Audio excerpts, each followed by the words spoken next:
because oftentimes, you'll be in a meeting with someone, you'll fly in, maybe have dinner on a Monday night, and then on Tuesday you're with them all day, and then you're scheduled to be with them again maybe Wednesday morning before you fly out at noon. So what I do is ahead of time, I say, look, I'm a deep introvert. I'm not going to be available to go out on the Monday night that we're together. And everybody respects that. And then I ask them, but I would like to see your city. So tell me 2 or 3 things I should go see, and I'll get a Lyft driver and I will go out and find these things. And then I get into the Lyft car and I tell them, like, look, I've had a really long day. I don't really feel like having conversation. And then it's a matter of just not having to talk. I can go enjoy museums. I can even go enjoy other people, as long as I don't have to have conversations with them, as long as I don't have to engage with them, because I've been engaged all day and my battery's on empty. And it's been a really simple way of enjoying cities while not being so taxing. And you're right, I'm a deep introvert. Doesn't mean I'm shy. It just means I need to recharge my batteries in my own thoughts.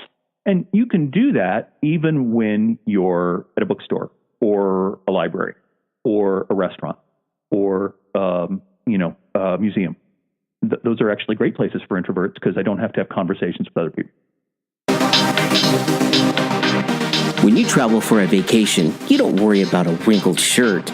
But when you travel for business, being connected, being presentable, and not having dead batteries are true causes for concern. So get on board for some business travel hacks with your host, Brian Eisenberg.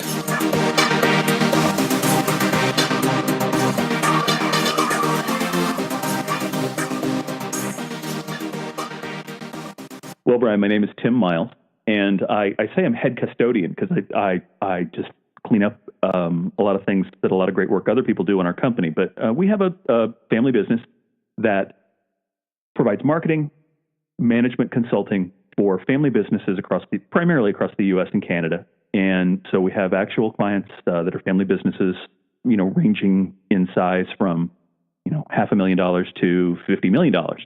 And we consult them day in and day out. And then as a result of that, I've learned a few things over 25 years of doing this. So we do a lot of speaking. We've written a couple of books, and it's just a great life. But I'm a big fan of your podcast, and I travel extensively. I'm going to have 12 trips from August to Thanksgiving, but there's no intercontinental. I hear some of your guests. Oh, I'm going to Stockholm. Oh, I'm going to Costa Rica. Oh, I'm going to speak to the penguins and elephant seals in Antarctica. I don't do any of that.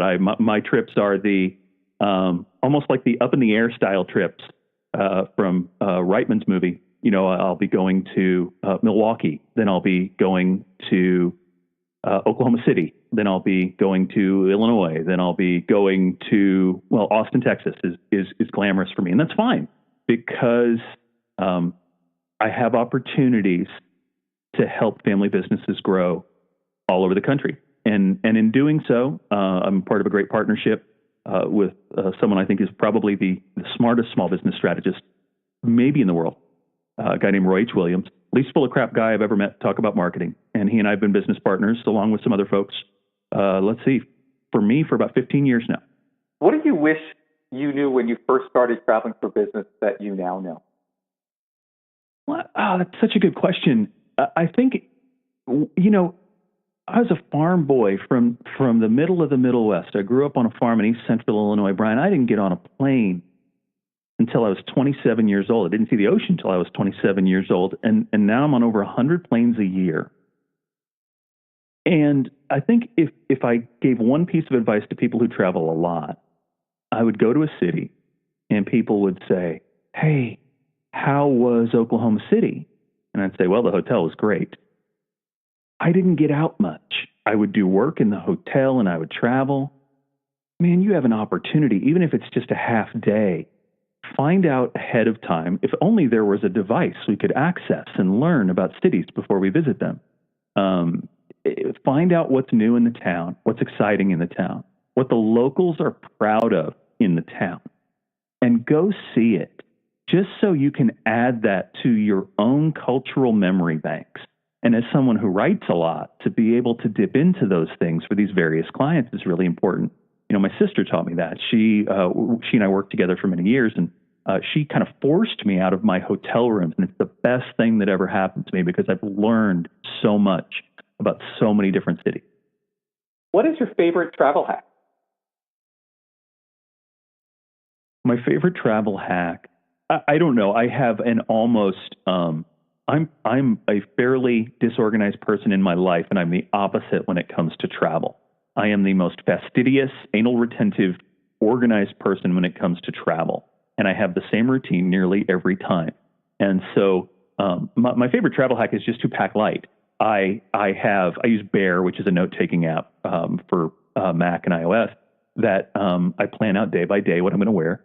I compare it to the weather. I know what my events are so that I can minimalize the amount of packing I am going to have. Then I use packing cubes and just either one piece of luggage or a couple pieces of luggage that includes my personal item. And I pack as light as I can. Now, please understand, I'm not a wash my underwear in the sink kind of guy. I'm not crazy minimalist, but to travel light is to travel free and easy. And it makes it so much better to be a very minimalist person. So I guess I would say that my travel hack is multifold, but it all stems from the fact that I make a packing list, 2-3 days before I go. And I don't copy and paste. I always make a fresh one. And that really relaxes me, gets me oriented and focused towards the trip. Since you travel so light, I imagine you probably take the rollerboard, and you probably have like a backpack or something. If we were to take out that backpack and look for all the kind of stuff you have in there to kind of make your trip easier, what do you have going on in that backpack, including snacks possibly? Yes, I do have snacks. Now, I listen to your podcast, and everybody's absurdly healthy. They talk about their workouts, and I'm an outlier, I guess. I've lost a bunch of weight, but I'm not super healthy. I do try to drink a lot more water on the road, and I do eat.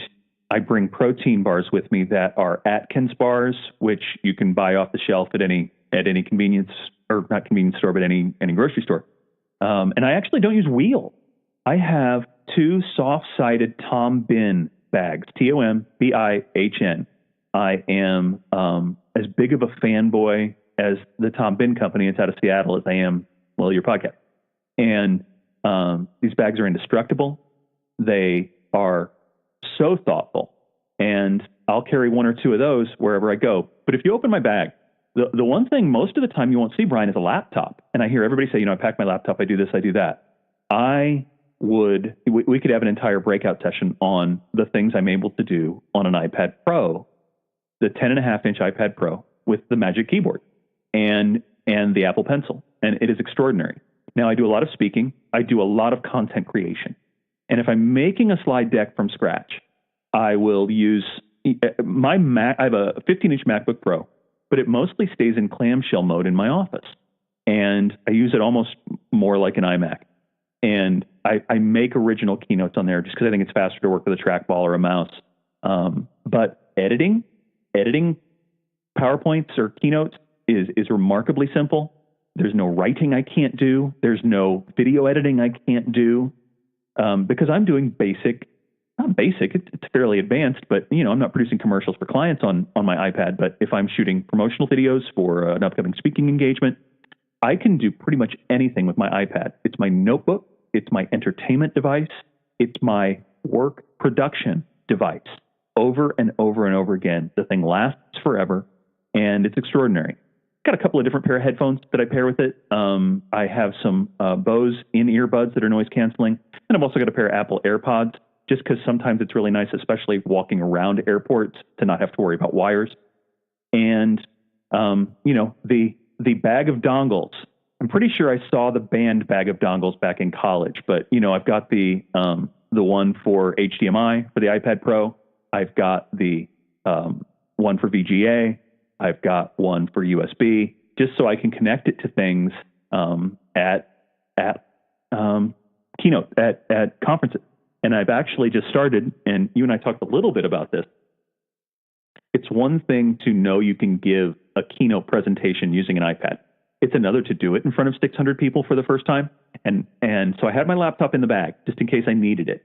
But I gave 3 presentations actually at one conference. I spoke 3 times in over a couple of days, and used my iPad, used the Logitech Presenter remote, which has Bluetooth capabilities, and it worked just fine. And it was extraordinary. So for me, that is part of traveling light. Is you rarely will find a laptop in my bag when I travel now, even to conferences. I think I'm going to continue to bring it to big conferences so that I've got a backup, but everything's in the cloud. So I could just ask, hey, anybody got a Mac? Anybody got an iPhone? We can at least try to plug it in to run Keynote off of it. So considering that, everything is about this iPad Pro, are there any special apps that you use to make your travel life a little bit easier? Yes. Now, if you like, for businesstravelhacks.com, I can even take pictures of, like my work folder and my travel folder. But yes, there's a couple of great ones that are critical to me, and they include AnyFont, which is a font.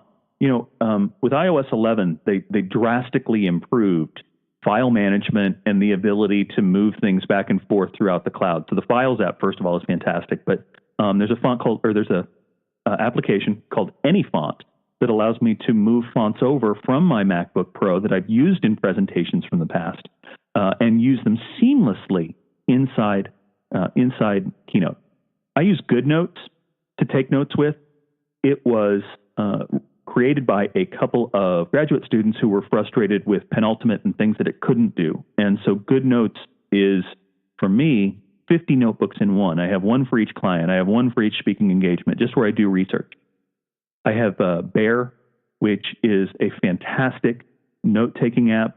It's like Evernote without the cruft and the slowness as they've built Evernote up over the years. That is wonderful. I do quite a bit of promotional video shooting for, hey, I'm going to be here, I'm going to be there, I can't wait to see you guys. I use an app called LumaFusion. It is better than iMovie because it is simpler and a little more robust than iMovie.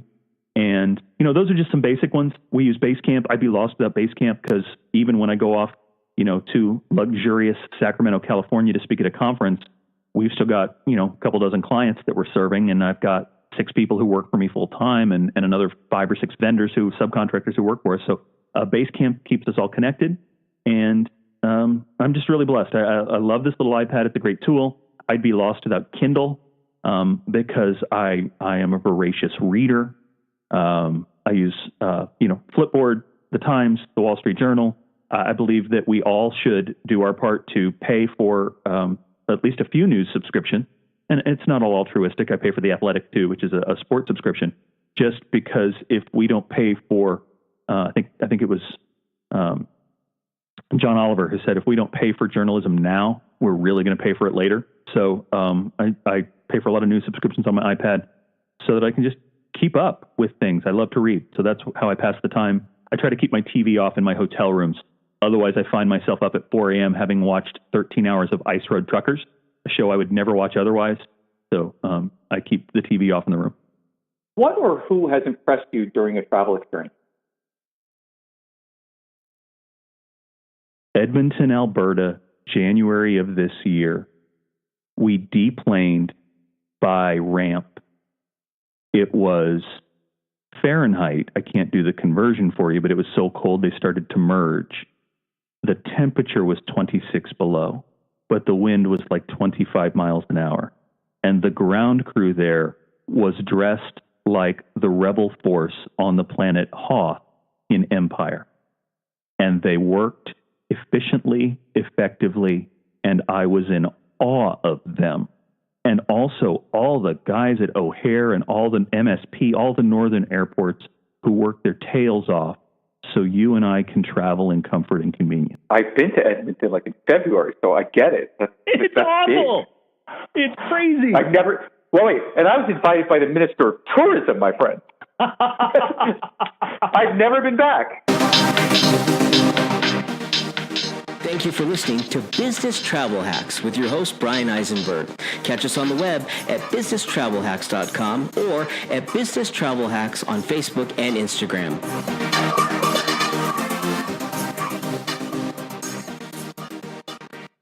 What's the best lesson you've learned from all of your business travel? Never too high, never too low. Man, don't get too shook about things. You could be outside paving roads in 110-degree heat. If your flight gets canceled, that pilot wanted to get there just as badly as you did. Better it's canceled on the ground than a problem at 31,000 feet.